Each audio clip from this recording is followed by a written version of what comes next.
Muibi, Iya. dari cerita kalian berdua, kalau gue rangkum secara sederhana, intinya beberapa dari kita tuh masih dijajah sama yang namanya setan. Nah, tapi di cerita gue kali ini, kesannya tuh justru kebalikan sama itu.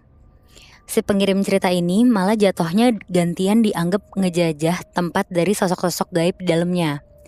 Apalagi setelah dia ini ngebeli rumah tua bekas kebakaran, terus niat buat ngerenovasi bangunan ini tanpa dia tuh tahu ada kejadian apa di belakangnya.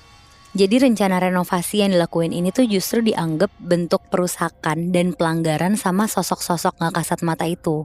Oh. Ini cerita dari Ivan yang baru aja dapat ada info rumah murah di pinggiran Purwakarta. Rumahnya bekas kebakaran, tapi katanya pondasinya ini masih kokoh. Dan pas si Ivan nyamperin alamatnya, lokasi bangunan ini tuh agak masuk gang kecil gitu. Tapi vibesnya nih beneran tenang, terus jauh dari keramaian. Dan tetangga-tetangga sekitar sana tuh kalau ketemu Ivan juga pada bilang kalau rumah ini tuh dulu dihuni sama sepasang suami istri dan satu anak perempuan yang katanya meninggal di situ jadi korban kebakaran. Tapi nggak jelas nih gimana mulanya. Dan begitu Ivan ini ngebuka pintu pagar, ada suara pintu kayu gitu, padahal belum kesentuh. Tapi ya dia tetap masuk aja lah. Dan pas dia masuk ke dalam rumahnya, di situ dia baru ngerasa aneh nih. Angin dingin tuh tiba-tiba kayak nyamber dia dari arah dalam, bahkan sampai nempel di punggungnya dia rasanya. Pokoknya nggak mungkin banget lah di situ, apalagi di siang itu tuh sinar mataharinya lagi terik-teriknya banget. Dan dia juga ngedenger ada suara langkah kaki jalan dari arah loteng, padahal atapnya tuh udah bolong. Terus di situ dia mulai kecium bau nih, baunya tuh bau-bau campuran gosong sama anyir. Di sini Ivan sebenarnya sadar kalau ini tuh bukan bangunan kosong biasa. Tapi tetap sama dia dianggap suges aja. Dia tetap yakin buat langsung ngebeli rumah itu. Dia tanda tangan, transfer, terus udah tuh selesai. Dan gak lama dari hari itu, proses renov itu tuh dimulai.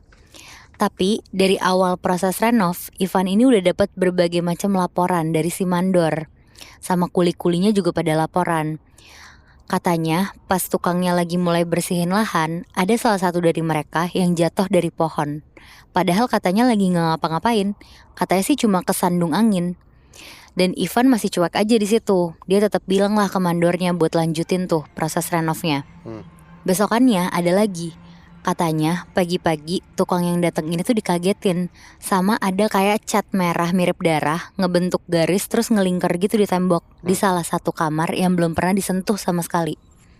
Bahkan sampai ada 2 tukang yang mundur gara-gara katanya pas kemarin mereka lagi kerja, tiba-tiba ada perempuan kecil terus berdiri di pojokan dapur tapi nggak kedip sama sekali ngeliatin si tukang-tukang ini doang. Jujur di sini si Ivan nih masih nekat, terus dia nganggep laporan-laporan ini lebay aja lah. Makanya di malam berikutnya, si Ivan akhirnya datang langsung nih ke rumahnya. Di situ dia mutusin buat beberapa hari ke depan istirahat tidur di sana, buat sekalian ngebuktiin lah.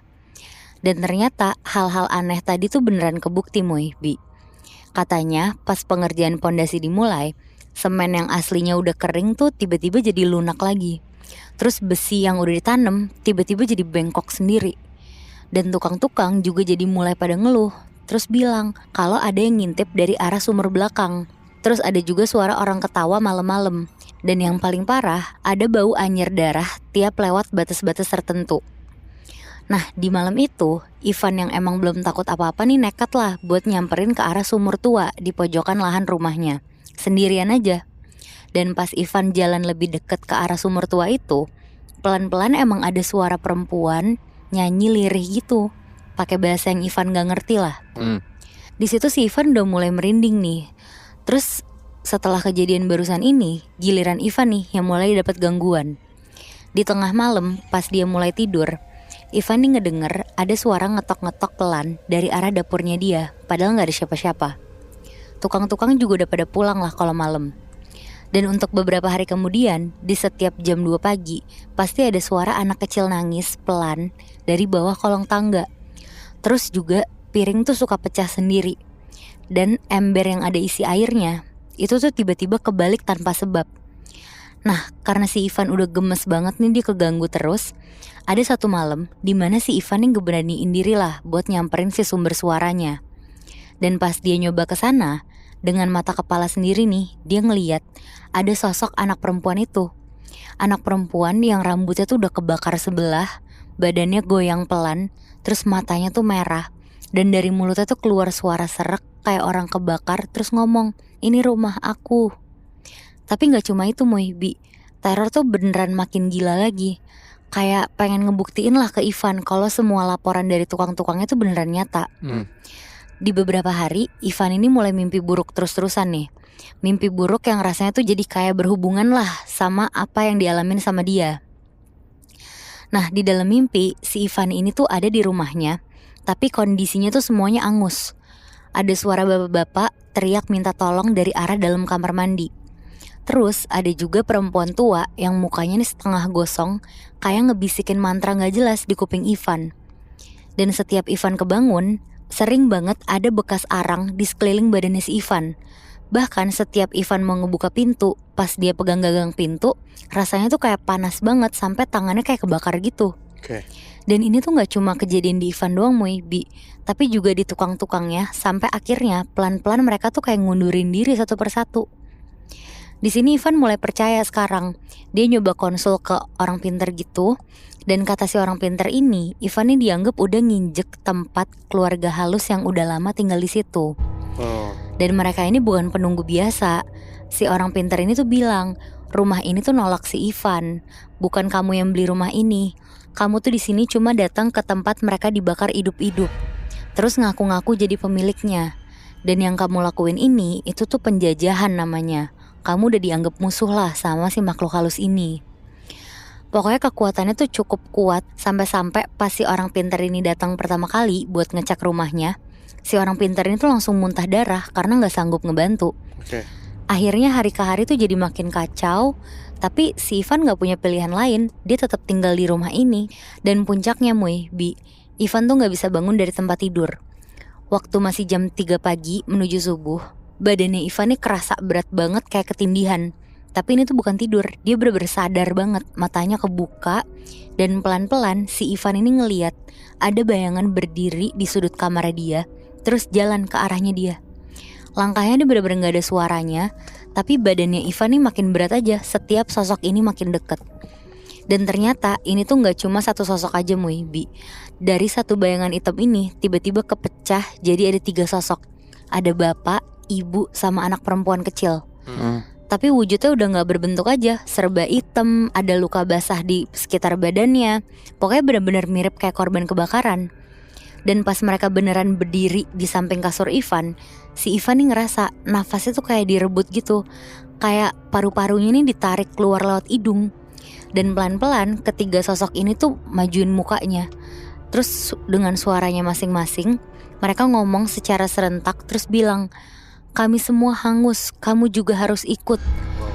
Dan di situ Ivan langsung pingsan dengan matanya dia tuh yang masih kebuka lebar pas ditemuin sama tukang-tukang di pagi hari. Pembangunan tuh jadi berhenti bukan karena uang, tapi karena tanah itu udah gak bisa disentuh lagi. Tukang terakhir yang datang, kata Ivan tuh langsung jatuh kejang begitu kakinya nyentuh area pondasi. Dia terus-terusan ngomong tapi bukan bahasa Indonesia ataupun bahasa daerah. Itu tuh kayak bahasa yang emang gak diajarin ke manusia gitu. Dan sejak itu juga muncul tanda goresan-goresan di tembok bata yang belum diplester. Bentuknya tuh spiral gitu. Dan kata orang pintar, ini tuh simbol pengusiran. Ivan udah nyoba berbagai cara, dari ritual pembersihan, doa, bahkan sampai area sumur belakang tuh udah dibakar sama dia. Tapi tiap malam mereka tetap datang terus. Masih dengan jumlah yang sama, teror yang sama, dan tentunya kalimat ucapannya juga sama. Dan hari ini udah setahun sejak proyek rumah Ivan ini ditinggalin. Tanahnya tetap kosong, bangunannya pun masih belum selesai. Dan Ivan akhirnya sadar dan tahu kalau bukan dia yang beli rumah itu. Dan bukan dia juga yang datang terus nempatin rumah itu. Di sini justru Ivan yang ngejajah tempat mereka. Mereka yang udah gak punya dunia. Dan sebagai balasannya mereka ngejajah balik. Gak pakai senjata, tapi pakai rasa takut yang gak pernah tidur. Anjing, dari awal juga gue agak-agak bingung sih kenapa dia masih maksain ya untuk punya rumah yang bekas kebakaran gitu. Iya ya, mungkin karena tergiur karena harganya murah juga kali. Iya sih, cuman ya jadinya bete sih, maksudnya ya mungkin harganya murah, tapi dipikir awalnya cuma bekas kebakaran, ternyata ada lagi sampai Iya. aduh digangguin segitunya sih. Nggak mau juga pakai harga murah ya, jadi males. By the way, gue tiba-tiba kayak nggak akan satu hal gitu. Cerita kita bertiga itu kan cerita tentang kayak tempat yang kita tinggalin itu kan dijajah sama Belanda dan penghuninya pun, setannya pun juga dari Belanda gitu kan. Iya, ya. Nah sebenarnya tanpa kita sadar, kota kita deh gitu, Jakarta gitu, kan ini kan pernah dijajah sama Belanda. Kita kan nggak tahu juga gitu loh kayak background story tempat ini itu tuh ada kejadian apa, pernah ada pembunuhan kah, atau ada kayak apapun yang berbau-bau yang mengerikan gitulah tentang masa lalu gitu kan. Mhm. Gue tiba-tiba jadi kepikiran sesuatu. Apakah tempat yang kita injek sekarang itu sebenarnya ada setannya ya? Dan setannya itu bisa jadi ya orang Belanda.